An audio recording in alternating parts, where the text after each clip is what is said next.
Stacey. Oh, it's Stacey, not Tracy. So smart.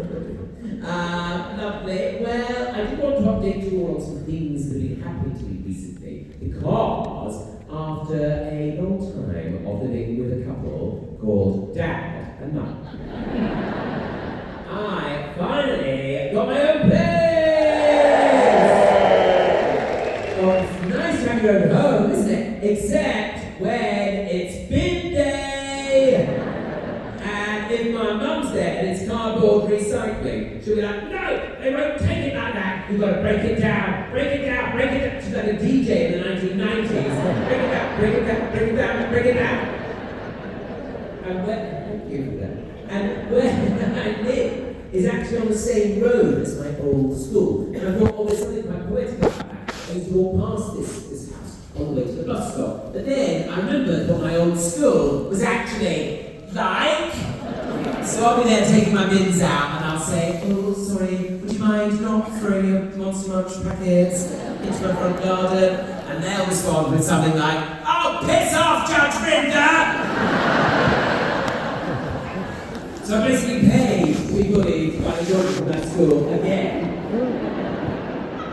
And I do have a garden there. I like gardening. Are there any gardeners here? I like it, but I have a terrible problem with slugs, snails, who are homeless. They come out, right? They come out. They don't come out. But then, imagine if they did. Hello, we're gay. No, you're not. You're moving far too slowly. They come out and they attach themselves to my bush. Then I have to go out after dark with a torch, padding through the undergrowth, crawling through the bushes like some sort of gay in the 1970s. Except the only thing getting sucked off is my hydrangeas.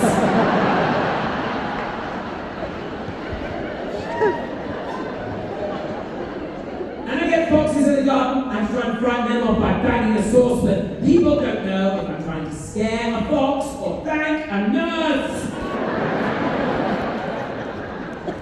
It's exhausting. And when I first moved into my house, of course, I had no furniture. There was no furniture there. I had no furniture. No furniture at all. For the first 3 weeks, I was standing up.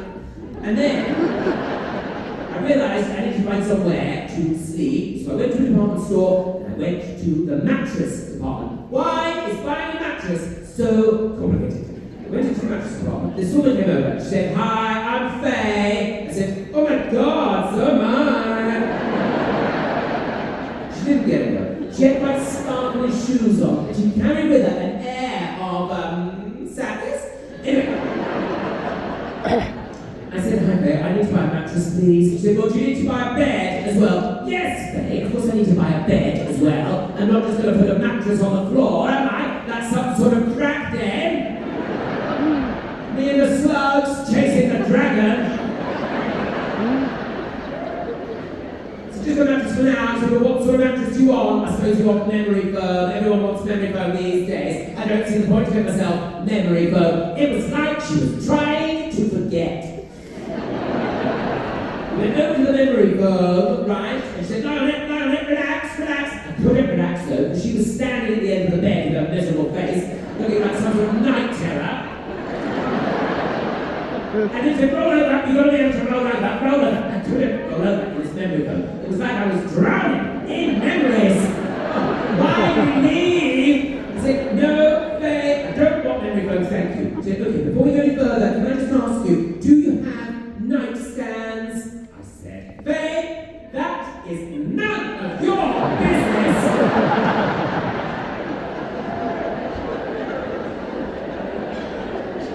Then I realised she meant bedside tables.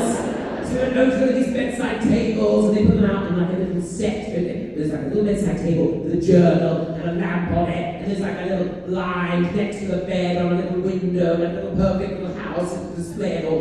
By the way, I'm 40 years old now. I still can't work a rubber band.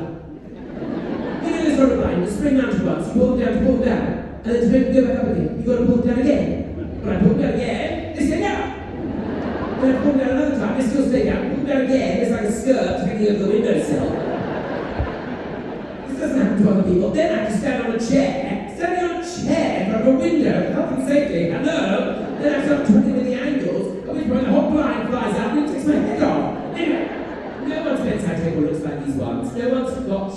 journal on their bedside table at home, have they? Everyone's the same, because everyone has on their bedside table 37 glasses of water. So you're downstairs in the kitchen going, I'm sure we've got glasses somewhere in this house. And no one's getting to bed to write a journal, are they? Everyone gets into bed to do exactly the same thing now. We all do it. We prop ourselves up, we reach for our phone, turn up the brightness to full, start Googling things like, why can't I sleep? Why is my neck always so sore? I said, no, Claire, I don't want a bedside table. Thank you. I just want a normal mattress. A normal mattress. And then she said, okay, well, how many springs do you want? How many springs do I want? I don't fucking know. At least two. Give me half a chance. I'll sleep while I'm sleeping. She said, she removed these mattresses. And I said, no, this one, like, how cocky are mattress companies though? But they need to put down a plastic sheet on the mattress. And the mattresses are so relaxing, I'm going to get on it and then immediately piss myself.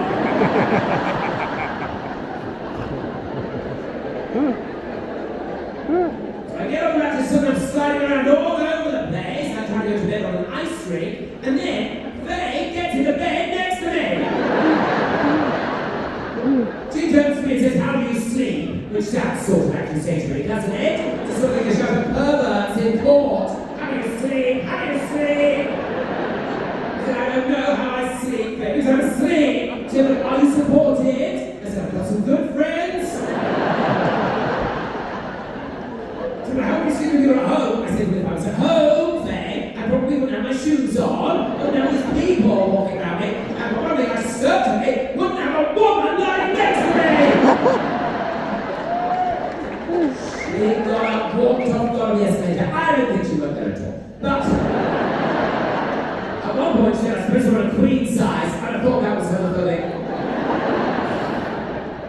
And as well, where I moved to, I'm part of a community now. I realise I'm part of a community with neighbours and people watching each other. And I'm on a thing called the Nextdoor app. I don't know if you're familiar with it. Is that popular in the Liverpool area? Is that popular?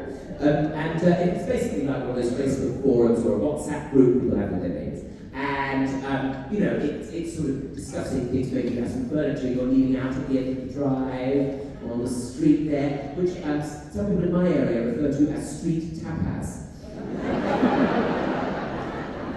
But basically it's designed so you can like recommend a plumber to your neighbour. But now it's not really that, it's just bonkers people chatting shit into the wind all day. People love to say, oh, there's a scam going on, I've seen it, there's a scam, I'm sorry to tell you. They're never sorry to tell you, they're not. There's a scam going on, I saw it on my Ring doorbell, which I watch all day. I had to answer the fucking door then, you've got time to watch your Ring doorbell. I saw it on my Ring doorbell. The man came up to my porch, and I got on there and I said, can I help you? He said, I've got a parcel for you. I said, no, you haven't. You get on my property. I'll call the police. I'll call the police right now. Get on my property. So there's a scam, everyone. Watch out. Okay. Next post down, they're writing, has anyone seen my parcel? Well, mail's really gone to shit, hasn't it? We've waited on that Morphy Richards toaster.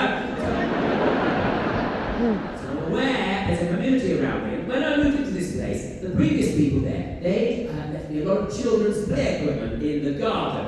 So there was like a trampoline, a swing set, not like that rock, and a slide. And basically having all this children's play equipment in the garden made my house look like a big theatre.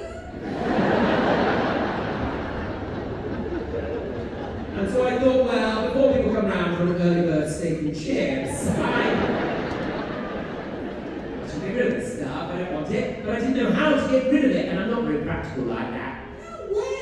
So I asked my friend who'd been having some work done, and he said, oh yeah, I can recommend a bloke, I'll send him round. I thought, oh, that sounds perfect. Then I started to panic, because I thought, this bloke, I don't know this bloke, what if he has that outdated stereotype about gay men as being a sort of predatory type, waiting behind the door, wearing their dressing gown, ready to pounce? So I made sure I immediately put that idea out of his head, because when this bloke arrived, I called him mate. Hello, mate. Do come through.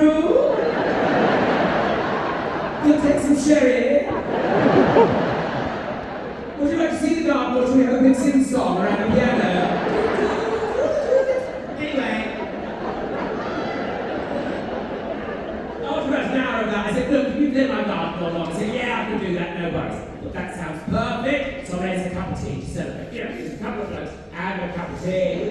I was trying to sound like a bloke at this point, trying to blend in. So everyone look with top. Pull out with it. Think about blokes though, they don't really have any consonants, do they? What? And so I just made this cup of tea, just a couple of blokes having a cup of tea, classic lads. I had a nice sous shop. I got out the builder's mugs as well. The builder's mugs. You got out the builder's mugs. Get out the builder's mugs. My brother works in construction, so I feel like I can say it's the builder's mug. You have a builder's mug? I'm sure Andrew, you have a builder's mug, don't you? Yeah, you drink a builder's mug? She does. Apparently you drink this as you do. So one of his nine, who is it? The builder's mug. My brother works in construction. It's usually the mug you say for the craftspeople. When they come round, because you might not want to give them your best china, in case they have to take it outside, and they might drop it on the floor and smash it into 1,000 pieces, which they're likely to do with their big, fat builder's fingers. So, you use the builder's mug, and it's usually a mug you got free with an Easter egg! So not being funny, no one gets to April and goes, oh, do you know what look lovely on the Welsh dresser? This mug that says Whisper Gold!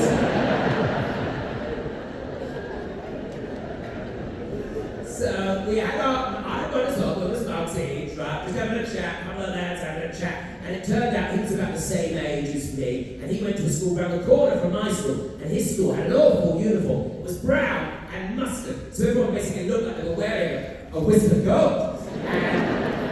And like in the brownies, oh, you would have loved it. You'd tell you what to do. I said, oh, you went to that school, did you? I was trying to be all like blokey bantery. You know, like blokes like a bit of banter. I said, oh, you went to that school, did you? He went, yeah, well. I said, oh, did you have the uniform? He went, well. I said, did you have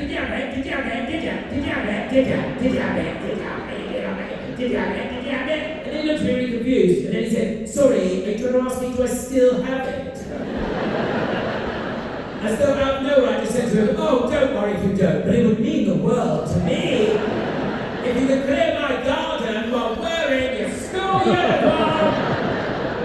Don't worry if it doesn't fit. In fact, I think I prefer that. Thanks very much, Nick.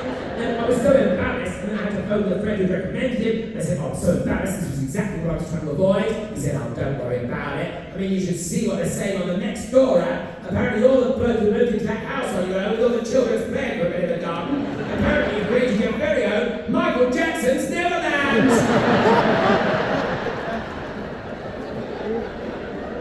How do you see? So it's been very stressful. Very stressful. And I think, what else are you doing? Hoovering. The thing is, trust me. And the thing is, I've always been very particular about the house because of my mother. She's always very particular about how our house was growing up, like the bathroom had to be a certain way. We never had carpet in our bathroom. Oh no, disgusting. We had a lino. We had a small amount of carpet around the base of the toilet. It's like a sort of poncho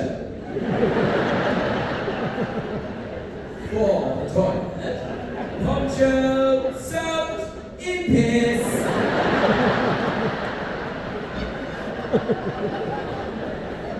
One of those interiors magazines never call ours. And there was sort of matching fur hat that went on the toilet lid.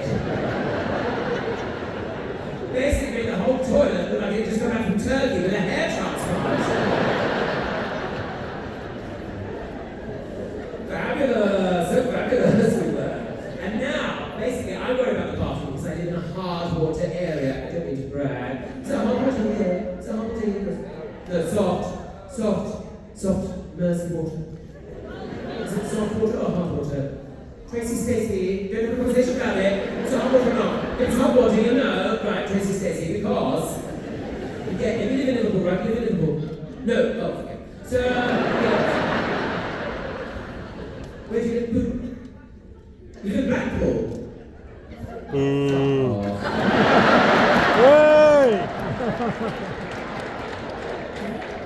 What are you doing here? You need to come see the high life, all that stuff. But why did you come see the Black Works there a few weeks ago? This was away from your kids. Where have you ever kids with someone? Just put on that Big Dipper. So constant with them. Anyway, back to me. And the thing is, if you live in a hot water area, the hot water will stay in taps and the shower screen, that's limestone. So you have to get rid of it. And basically, adult life for me is amounted to having a switcher which lives in the base of the shower. Switcher, you don't need a switcher, lives on the base of the shower, and it's a bit like a window cleaner has, you put it in the base of the shower. So after you've had a shower, you turn off the water, and then you stand there, freezing cold, shivering, crying, almost crying in the shower, which is no joke. And then bending down in the shower, it's so undignified. Bending down with no clothes, and I'm not good at community, the best of times. Bend down, pick up the switcher, hold it against the shower screen, like. And it was so undignified. Everyone can see me now, I'm so embarrassed. Everyone can see me now, so my eyes are out of doing this, I'm so embarrassed. Anyone can see me, but of course they can see me, because I can't run the fucking rollerblade!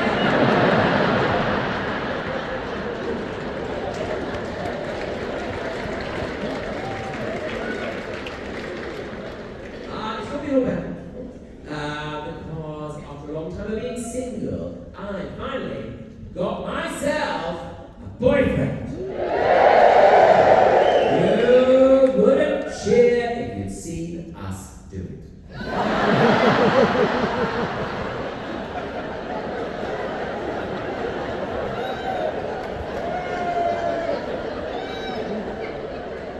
We're actually trying for a puppy at the moment.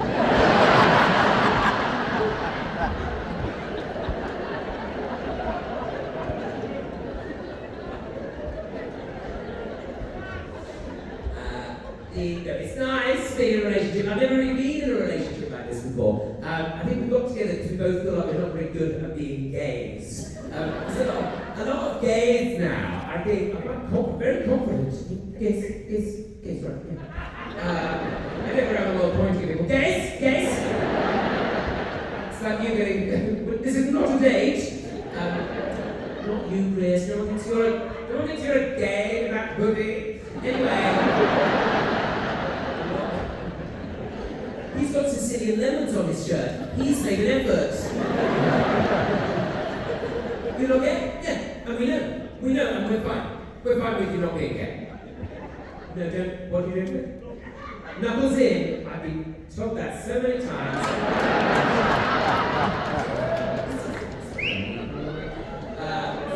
Silly, there's an undertaker right there. But I feel like we're both not very good at being gays. And please don't cough like that, Chris. Oh, after all we've been through. The thing is, we both got not very good at being gays. A lot of gays are very confident. You see people on like RuPaul's Drag Race. Does anybody watch that? And it's wonderful. But all the queer people on there are all so confident. They're all like, yes, queen, slay! You wish you were serving these looks, you bitch. At a bus stop or something. Yes, queen, slay!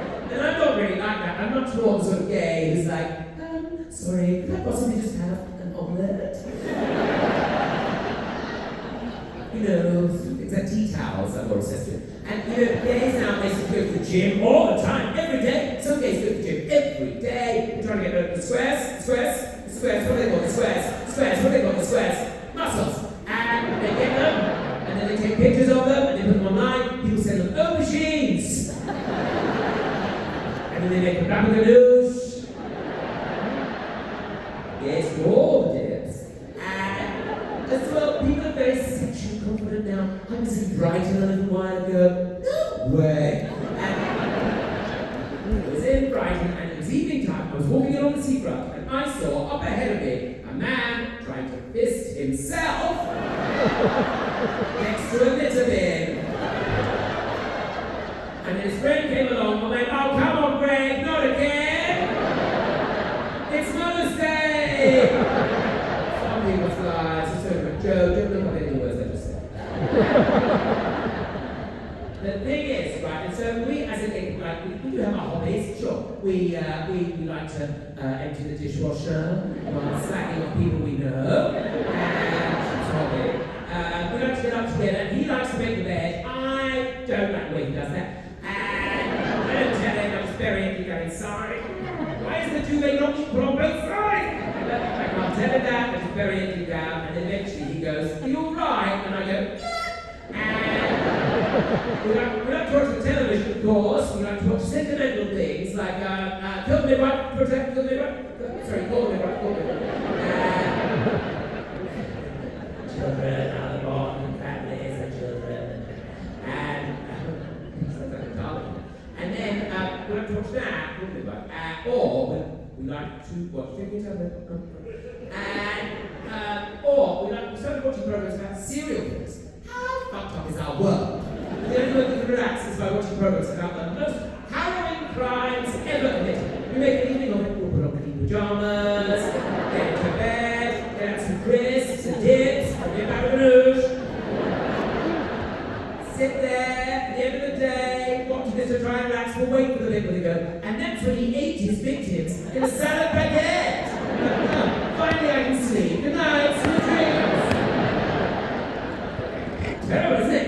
And as well, we've been ensnared in a few traps actually. One of which is that there's a Swiss going on, where somebody invites you around to their house for dinner, and what you don't realise is that means you then have to invite them back to your house on another day for dinner, and then they invite you again, and that goes on until you die. So, it's a terrible, terrible con. Don't get caught in it, everybody. We had it, a friend of mine, old friend of mine, is there a reason? You just remember what I said, no one invites you around for dinner. I can't see why that is, Chris. You invite people around to your house, and then they don't invite you around to theirs. And I'm just a great cook. That's why you don't get invited. That's why.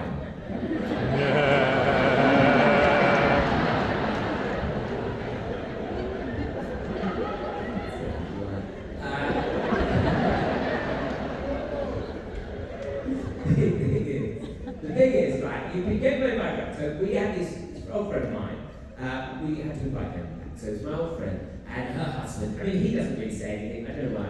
She married him, and they've got a child and they've had a baby. So we were having a nice day, my boyfriend and I getting the food ready, just doing a simple meal, just a chicken for a sec, and some potatoes, and so it's a simple meal. And then all night we're chatting as we're eating potatoes, that sort of thing. And then I looked at the clock and went, "Oh my God, they're going to be here in 3 minutes!" And immediately came my mother, started cleaning the toilet. I put out the toilet wig, the poncho. I had some clean towel, a fresh soap. I put some toilet duck down there. I've been to Alpine Forest. None of them smell like that. Anyway, as soon as I cleaned the toilet, my boyfriend went, "Oh, I was about to use in there." "No, you don't!" "Oh, go for a week." "Well, you can piss out the window when you get a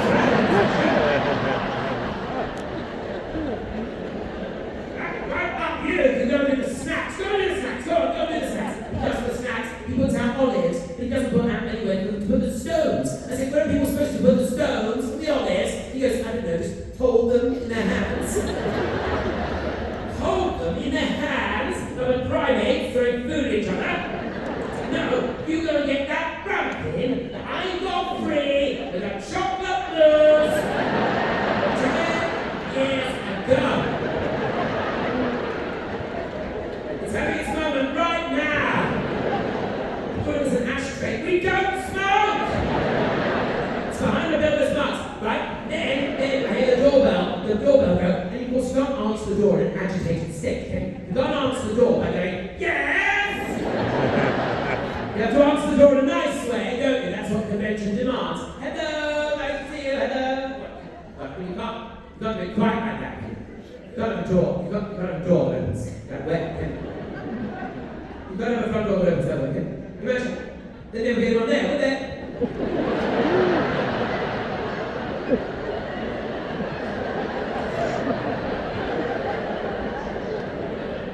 Imagine it. Ding dong.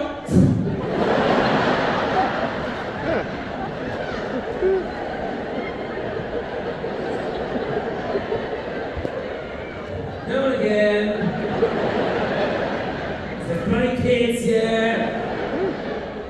We have lots of kids. Hello, you are at mine school. Hello, welcome, come in. These friends are there, right? And the thing is, if you invite people around who've got kids, they bring the kids with them. This hasn't been discussed. The toddler comes running in, starts touching the walls. They go, oh, she's just bored. Have you got any colouring in for her to do? Colouring in? I'm a 40-year-old gay man. Yes, I've got some colouring in. She can fit in that foul ball she's just knocked on the wall. They come in, he comes in, the dad, right with a blue plastic bag filled with beers. Beers? To my house? She goes, oh, he likes them. Oh, does he? Does he? Oh, well, maybe after dinner we'll all just go down the bus stop and punch each other.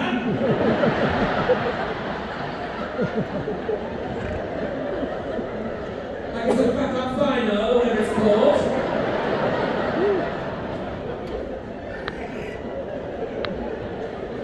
They come in, they put their coats, so I have arranged for to do with coats, and I just take them in my hands, and then instinctively start marching them upstairs to the bedroom. And I'm about to put them on the bed, and I thought, well, they might have worn these coats on the train, and people piss themselves there, don't they? So I threw them on the floor, upstairs, kitchen. The thing is, we're open plan. Are you open plan? Don't. The thing is, we're open plan.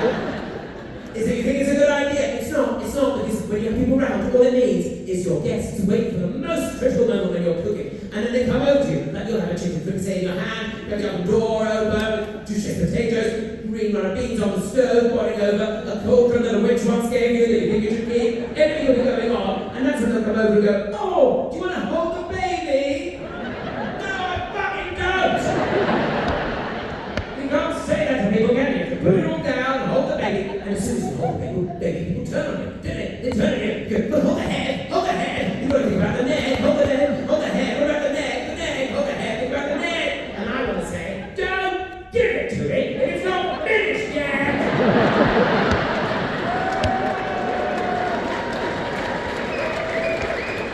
It's in that moment that the husband went, oh, do you mind if I use your toilet? And my boyfriend goes, no, not allowed!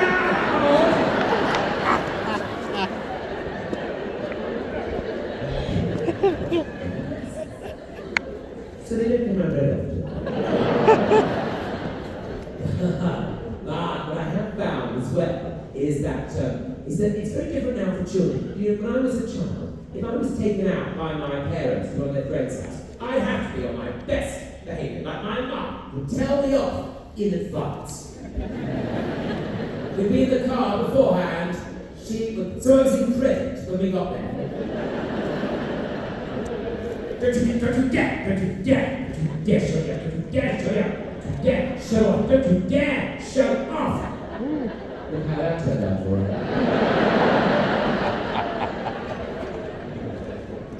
Don't you dare. And you know, if I'd stepped out of line, my mother would have taken me to the side, and she would have slapped me about the neck. I would have loved it. Drama is attention! Now, children never even get told off. They're never bored, are they? They've got screens to watch all the time. Like, I remember, you know, in the car, you never had a screen to watch in the car. When I was a child, you'd be in the car sometimes for journeys of 3, 4 days. Your entertainment would be staring at the headrest in front of you. If you were lucky, you might have a sibling, you'd punch them. They punch you, you kick them, they kick you, it's like an early cage fight. If you were very lucky, you might have something like an etch-a-sketch, a red plastic frame filled with nuclear waste. You twistle those knobs, if you're very skilled, you'll be able to draw some scares. Who needs an iPad? Then you might feel travel sick. There was no point in telling anyone if you got travel sick. If I'd said to my dad, oh, I'm feeling travel sick, my dad would have turned around to me and he would have said, shut up! Because he was drunk.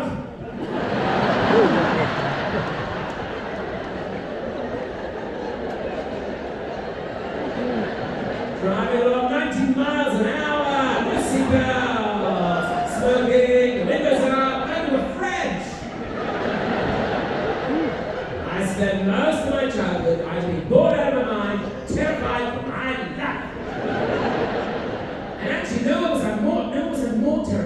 was when I was at school, and I don't mean secondary school, I actually mean primary school. Being at primary school, my primary school was like some sort of communist reprogramming. Every day we'd be marched into that assembly hall. They just stand there and sing songs like, "Give me oil in my lamp, keep me burning." It's a terrifying area. I probably won't remember that. But a terrifying area. We didn't understand what it meant, keep me burning. We didn't dare ask either. Maybe because we were absolutely terrified of our music teacher. Because once she'd taken us for a music lesson and someone went on the keyboard and pressed the demo button. She lost her shit around that. She had favourites though, like the overhead projector monitors, with their sinister system of acetates. The words to the hymns that they put on the overhead projector. Sometimes they put them on upside down. We end up singing, "Lamp me in my oil we give." And she had another group of favourites who sat at the back of the hall, and that was the recorder group. They were so smug, weren't they? Looking down their noses at everybody else with their horrible medieval pipes. With those yellow velveteen socks, drawstring at the top, and name tag sewed on, as if anyone would want to steal that horrible piece of plastic filled with spit. They'd wait for their moment and they'd get a shrill desk tap. Except for one girl who didn't have to play the tenor recorder, and it was as tall as she was! She pulled that thing together like she was putting together a bazooka in the battlefield. And they all sit at the back of the hall on the benches looking down at everyone. They even sit on the knobbly bits at the end of the benches, which I heard when you sat on those. That's what turned you gay!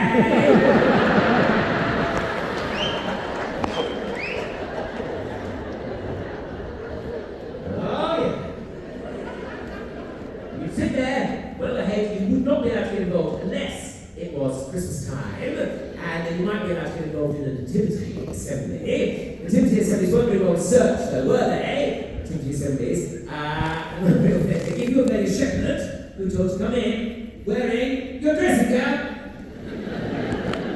to represent the clothing of farmers 2,000 years ago. I don't know why. Perhaps those farmers were into a lot of spa days. Not everyone in my class had their own dressing gown, though. They weren't such big, no-powered fans. One boy in my class came in wearing his judo outfit. What were they supposed to be doing up there? They weren't watching their flocks, were they? They were setting up a bloody dojo.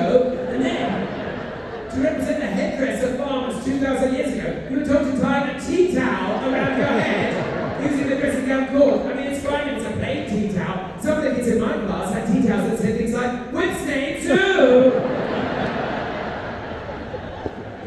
Not very authentic at all. But the most terrifying something we ever had was when a man came in from outside of school to talk to us about railway safety. He used to work for the railways, but he no longer did. We did not ask why. It was too dramatic. We kept the outfit, so he came shuffling in that orange jumpsuit, like he just escaped from Guantanamo Bay. And he came in, we were so little, like 6, 7 years old. He came in and he said, "Children, do you ever play on the railways?" "No, we're not going to leave the house. Use cutlery, what are you talking about? Children, you must never play on the railways." Hey, I'm going to show you a video now to explain why. He put on this video, and it was so terrifying. Mainly because it had been made during the 1970s, so everyone had quite lank mullets, quite white skin, and they never expand. And this video was very strange. It was about these 7-year-olds. They were out on their own, having a high old time, weren't they? They were out flying kites underneath electricity pylons!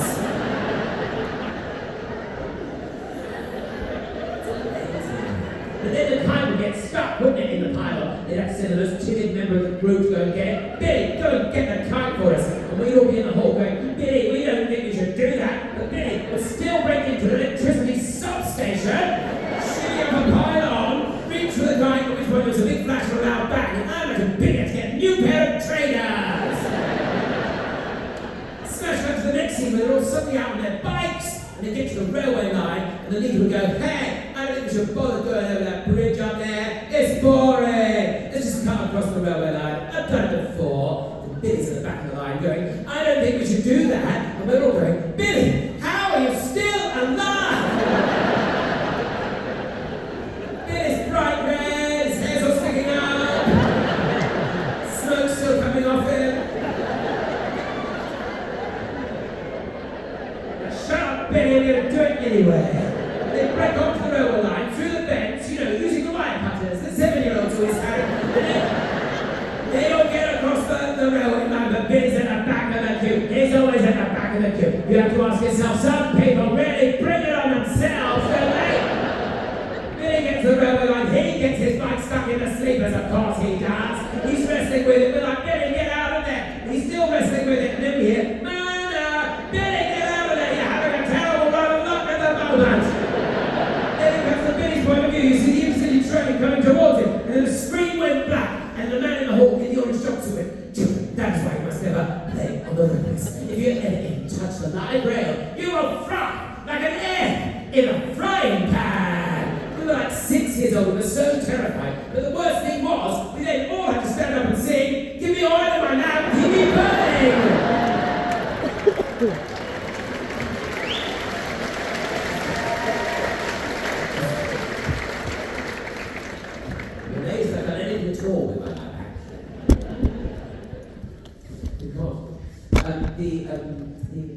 Sorry, can you see that clock? There's a clock there. Can you see it? You know, it's a bit off-putting, isn't it? Like a lesson. What? Thank you. What's a 10:20? Your train.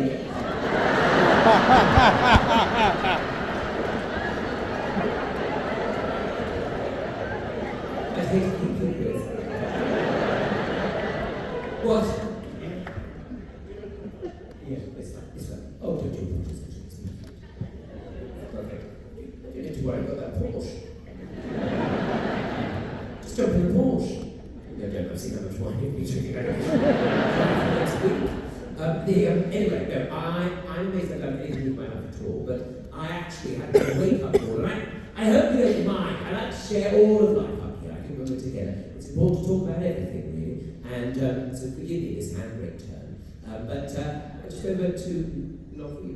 But about nearly 2.5 years ago. But about 2.5 years ago, I lost my dad. And if you've lost a loved one, it's a horrible experience. Hopefully, you're surrounded by loved ones and friends and family, people who support you. And we were very, very lucky, I have to say. Is that my dad?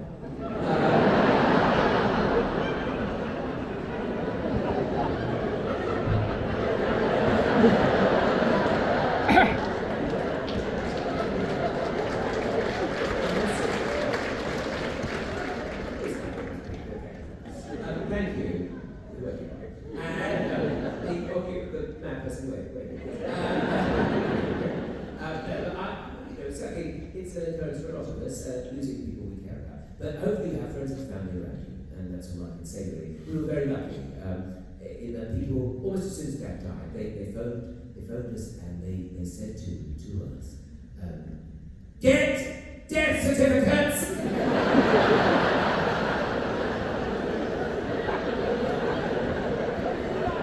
Get loads of death certificates! You don't know how many death certificates we have. We wish we'd got more death certificates! Get as many death certificates as we possibly can. Don't worry, we got notes, don't worry. And you know what? Not one bastard else has seen them! We just have them hanging around the house. What are we supposed to do with them? Frame them? Put them up with other certificates? You passed!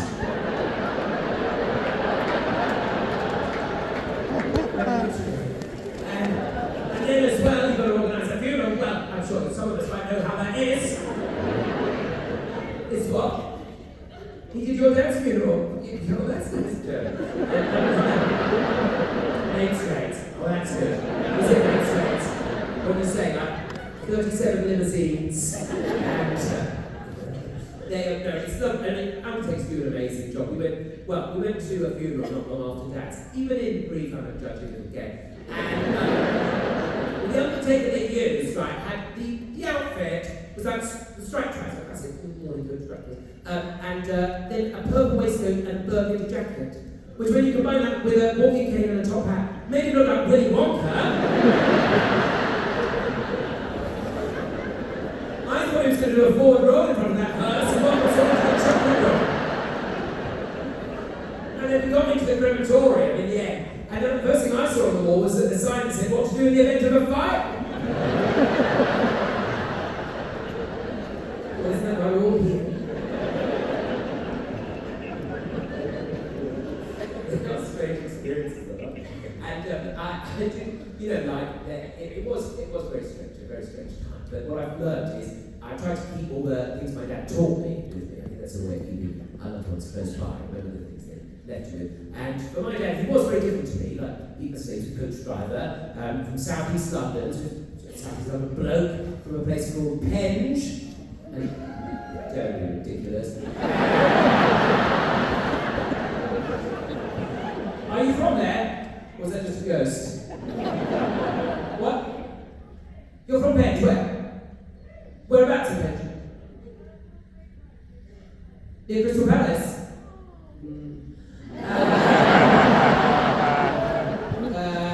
But, you know, and my dad had this eccentric son in me, and you know, I wasn't unusual. I'd often dress up in Victorian clothing in a bit to distract people from the fact that I was gay. Which is a lot for someone with an HGV license. And, you know, I would often do unusual things. I never knew what to do with myself during the school holidays. All my friends would be out, getting fingered, I then had to choose to spend my time in the local library. And I love to take up books about Agatha Christie and Noel Coward. I love anything sort of interwar, to escape into that sort of era between the wars.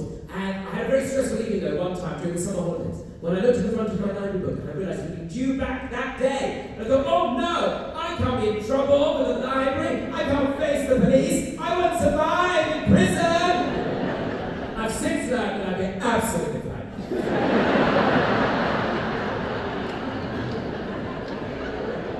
If anything, I'd thrive there. Oh, they have so much soap as well. Oh, we opened the body shop. Anyway,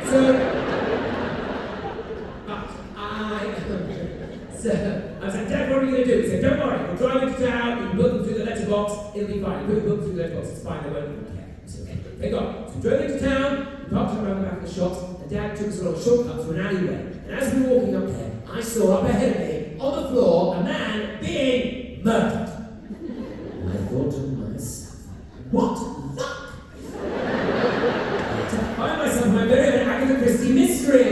So like I was Miss Marple, I started to gather clues and realised it was a man being strangled by a woman. And she was sat astride him. She was throwing her head back with a sort of demonic laugh. He was shaking and quivering, moaning and groaning as the last breaths of life left him. And then it dawned on me that I wasn't actually Miss Marple. I was just a 15-year-old boy standing in an alleyway with his father, watching two strangers have sex.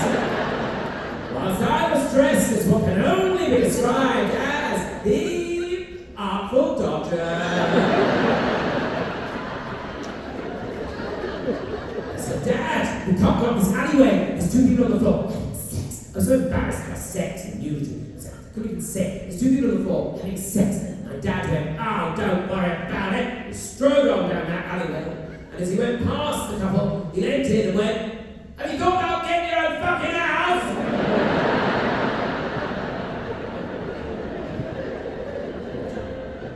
It's a lesson in that, which I think is essentially, you know, just don't apologise for who you are. Don't worry about where you find yourself. You know, there's got no reason to apologise. And I've been trying to employ that more and more as I've got older. It's been lovely, you know, being a bit older. I've got a relationship now, and we've been trying to live our lives a bit more, especially since the pandemic, because I think we all have. We went on our first holiday together. We went to Tenerife. Have any of you been? Nice, isn't it? We went with EasyJet. Oh yeah, Chris, I've got a private plane. I'm not Stacey Dooley. With EasyJet, but I got a speedboarding. Speedboarding, you try it. Speedboarding, have you tried it?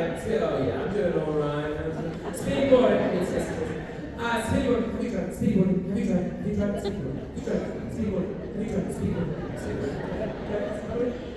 a fucking cock! You think you're going to be treated like Princess Margaret getting on board Concorde?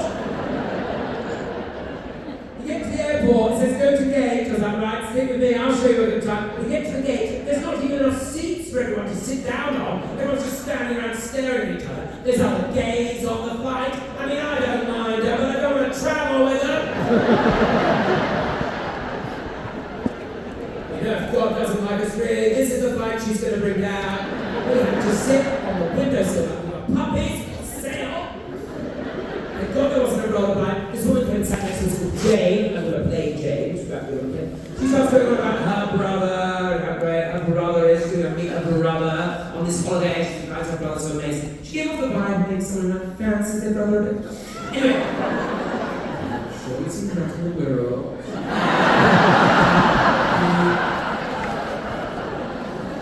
Then they said, we'd like to go forward all our passengers for speedy boarding. Never happens. Every bastard stands up! You can't go on the line being like, have you actually got speedy boarding? We've actually got speedy boarding. Are you standing up ready for your bit? Or are you I can't do that. I'm gonna make us some extra slides. Anyway. And you can't tell the staff, they don't care, do they? They're wearing a t-shirt. Eventually you get thrown through to a corridor where you think you're about to get on the plane, then they open a door at the side of the corridor, and then you have to go down some stairs and get on a bus. Speedboarding gets you on a bus first, you go on, sit down, everyone without speedboarding gets on the train, gets on the stairs first, gets on the bus first, they then close the bus doors, the bus drives off to the plane, bus doors open, everyone who got on the bus after you, without speedboarding, gets on the bus first, gets on the plane first, speedboarding gets on last. What a fucking cock!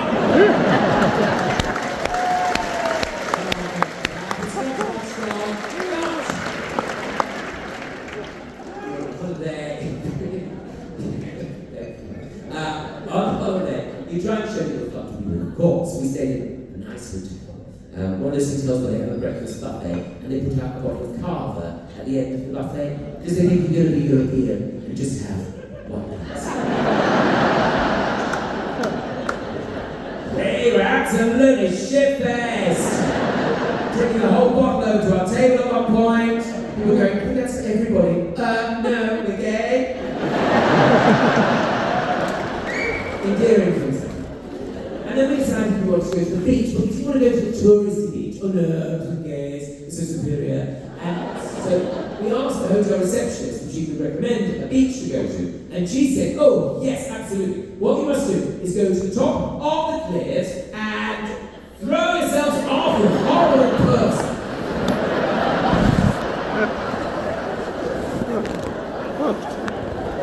Clear their eyes.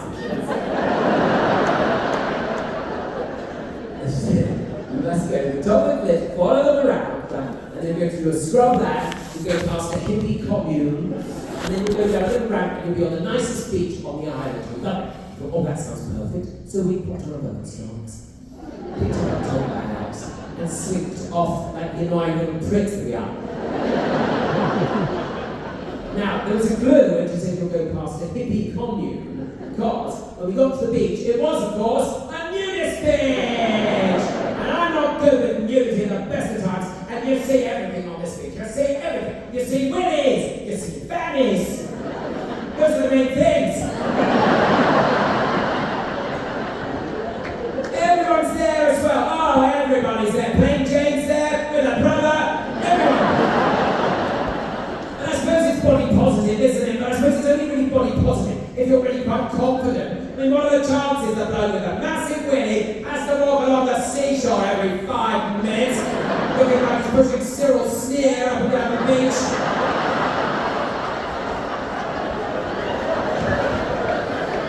This thing dangling there like a sundial it was. Tell the time with him, you tell the time, it's like a grandfather clock. It's a clock. And we couldn't find anywhere to sit. You know, it's quite an unusual environment. I'm quite fascinated by nudists generally. Anyway. What's it like? We ended up sitting at the back next to a family. It's a mum and dad and his son, who's about our age. I thought that's nice. He's gone on holiday with his parents. But it must be difficult to try and relax though when your mum's always trying to get her minge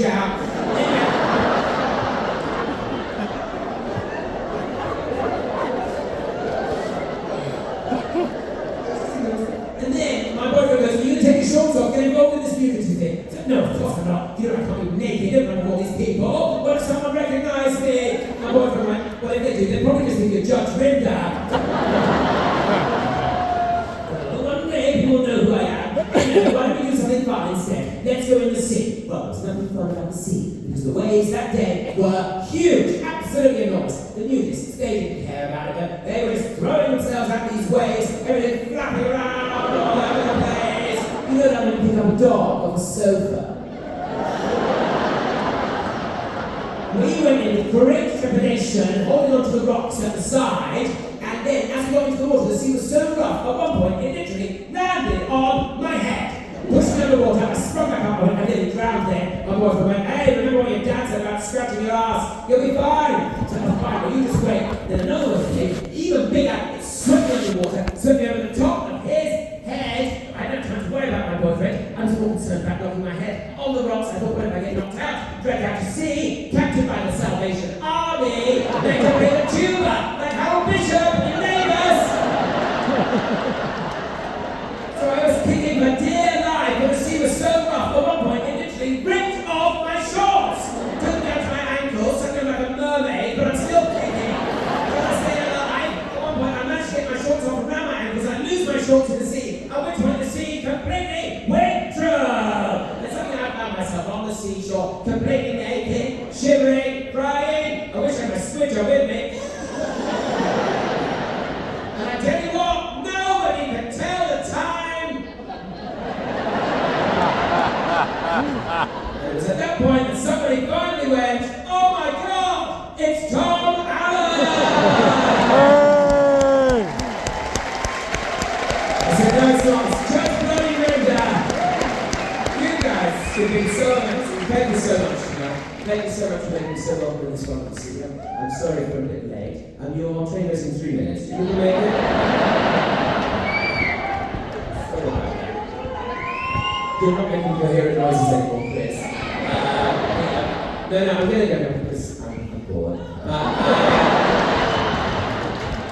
I'm sure you're desperate to get back out there to a party atmosphere and a ladies' day. Imagine it's called that ironic.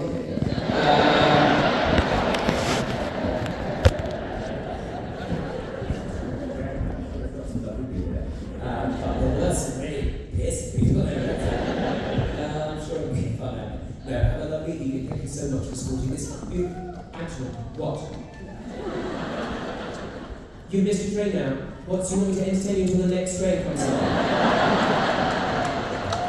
An hour? 1 hour? Angela, you're in and out of consciousness as it is. No, we're all tired, and, well, come on, mate. I've never had a heckle like where someone's trying to haggle an extra little show. No, because the what? There's a change of government. I was like, how long have we been here? There's been an election. No, I'm gonna go. You're not tired. You're in. You're tired. Have you got a long way to go? No.